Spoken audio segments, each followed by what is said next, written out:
People Management by Andrew Thomas for University College Østfold, part of the One School for All course. So I want you to watch this ideally by Monday the 11th of September. I thought I'd follow up the last week's work on ideas, institutions, and operations by setting out something that happened at the beginning of the 19th century, which I've called the birth of people management, or modern people management. As a new way of dealing with populations, we could say people needed to be managed as part of a resource, an economic resource, if you like. It's the time of the industrial revolution, and people are considered ways of making money rather than just primary industry. So let's look at that in terms of ideas, institutions, and operations.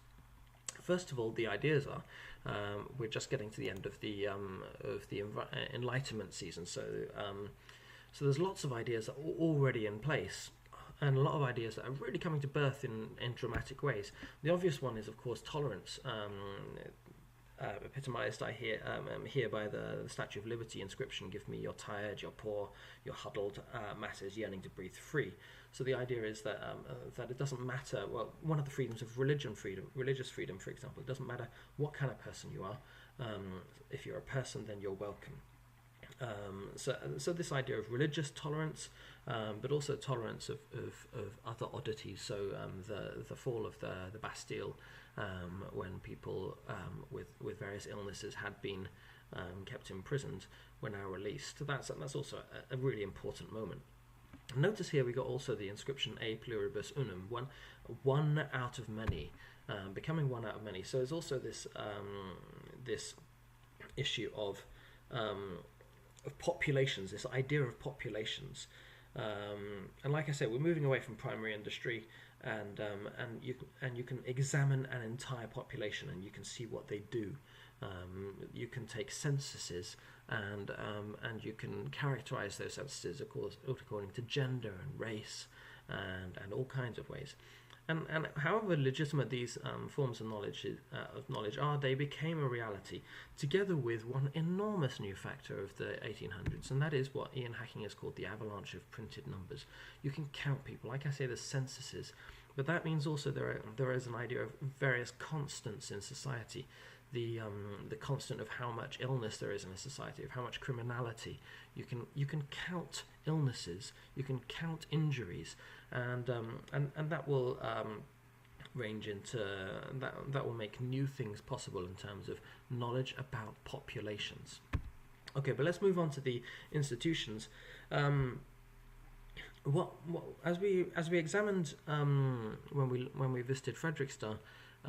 In the 1700s, lots of people were basically put into one institution, and what we start seeing happening in the 1800s is the division between these institutions.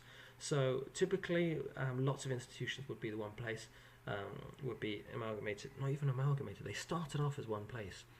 Workhouses, we would say, for example, where lots of different categories that we would actually hold apart today were placed into one place. That was in the 1700s, where in the 1800s, the divisions that we are familiar with start coming into effect. So, for example, this person isn't necessarily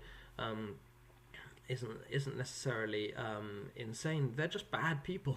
So prisons are separate places from hospitals. On the other hand, maybe this person isn't actually a criminal. Maybe they can't help doing what they do. Maybe they're just mad, or maybe they are sick or unbalanced in some way. There's all different ways of looking at people, and there are different categories of human beings. And the institutions of the hospital, the asylum, and the prison, being different kinds of institutions, they allow those divisions to take place. So detention, detention of criminals, detention of foreigners, detention of mad people, and detention of patients. They all they're similar processes, but they take place in different institutions. You can leave this place is a judicial decision which needs to be taken in different ways. And notice it's a judicial thing; it's a legal decision. So this isn't just an executive institution. It's there's lots of different powers interacting here, but they're on the basis of different categories of human beings. Now, these are the operations, and the operations that I've chosen to look at, and there are lots of different operations that take place with these institutions and these ideas as background. Are, for example, the liberalisation, epitomised by the American flag here, the most liberal in terms of laissez-faire country of the 1800s. But countries all over the Occident are withdrawing from this kind of hands-on treatment of human beings and the economy, so that there is a much more of a kind of laissez-faire way of handling people. Instead of the government actually taking an important hand in intervening in the economy by taxes and tolls and like I say, criminal detention. There is a laissez-faire. We let people do these things, and this is why populations are so important, because it's populations that are doing many of the jobs that previously states were doing in the 1700s. Like I say, in terms of the economy, you don't have in the 1800s trade companies in the way that you do in the 16 and 1700s, because people and private organizations are meant to do the same thing.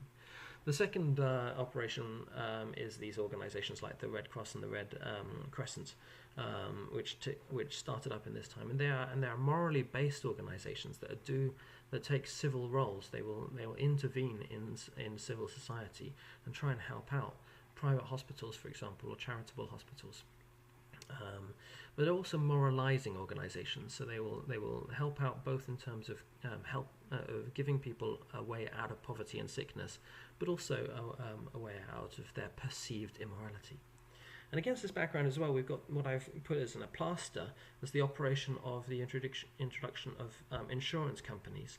So and the management of risk, both economically but also in terms of health and so on and so forth. All these things happen in this time, and of course insurance will be based on these numbers that have been worked up, but also they're private things, so it's linked to liberalisation of the economy. In other words, there's a new interaction of knowledge and executive institutions and legal powers, and the dynamic which we saw in the 16 and 1700s of if somebody is a problem, then you lock them up, or you send them into exile, you send them to Australia or some other place that is just outside your sphere. That was even the attitude in the medieval poor laws in many respects. That's been taken away and replaced by a kind of inclusive, tolerant dynamic, where you go in towards, instead of in out, you got in towards the state operations, and that's got state institutions, I would say. So you've got this model of people are assessed by the knowledge, and then they are directed towards the correct institution or the correct place or the instance or the organ which will help them most, whether that be schools or medicine or care institutions. So that's the way people were managed in the 1800s. It's not necessarily a bad thing. People management is something I definitely want. When I go to concerts, for example, I'm glad that there is people management skills taking place. But when the people who are being managed are also the people who are voting, there's an uncomfortable duality there. And I'm never entirely sure if I'm being treated here as a voter, a citizen, or on the other hand, as a member of the Homo sapiens species, as someone that they know how I will react. And they know what I need, what my needs are, and therefore we know how to pacify or treat me or subdue me or contain me.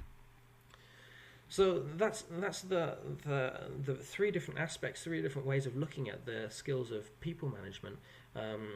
Ideas, institutions, and operations form this technology of people. And whether we want that technology or not, it became a discipline. It's here. I'm not saying it's here to stay, but it's definitely around. That's the way we interact with the state, and it became a discipline. And when it comes to children and schooling, the name of that discipline is pedagogy.